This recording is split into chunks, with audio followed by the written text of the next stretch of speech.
तो हमारा टॉपिक है parts of speech. English language के पार्ट्स ऑफ स्पीच का एक मुख्तसर जायज़ा लेंगे।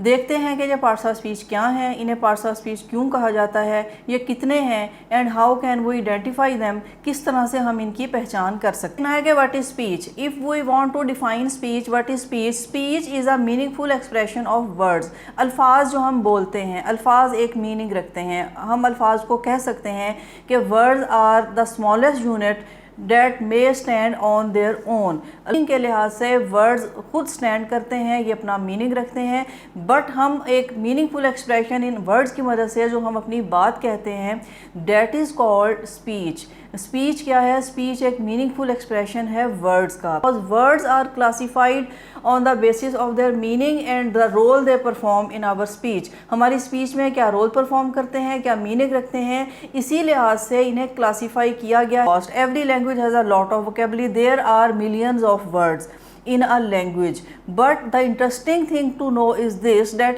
every word can be classified in English language. Each and every word can be classified in 9 parts. The classification of words in numbers, they are 9.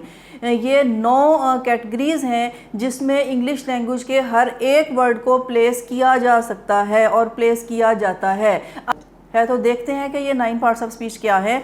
First of all there is noun, हम देखेंगे pronoun, then there is adjective, there is verb, there is adverb, preposition, interjection, conjunction and article. These are 9 in numbers. Her word को classify किया जा सकता है इन्हीं 9 parts of speech में से किसी एक में। सबसे पहला part of speech noun. Noun is the naming word. What is this naming word? अगर हम इसे डिफाइन करें कम से कम अल्फाज में, तो नाउन को ये कहा जाएगा कि it is a naming word.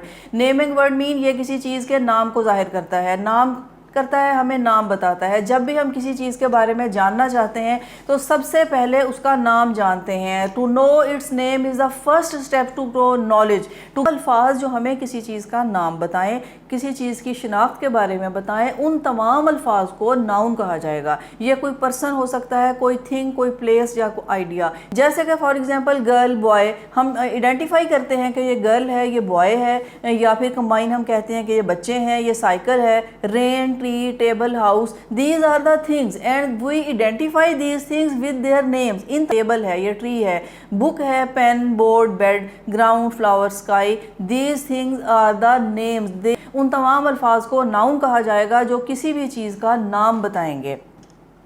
तो देखिए सेंटेंसेस में भी हम किस तरह से इन्हें आइडेंटिफाई कर सकते हैं। There are some sentences. Anees went to the park. Anees park गया। Anees is the name of a boy and park is the name of a place. There are 2 words in this sentence. Children are playing in rain. 2 sentences, children and rain. We got some delicious snacks. Snacks is the name of some eatable items. Snacks is the noun. My father bought a new car. Father and car, these are nouns. There is a garden.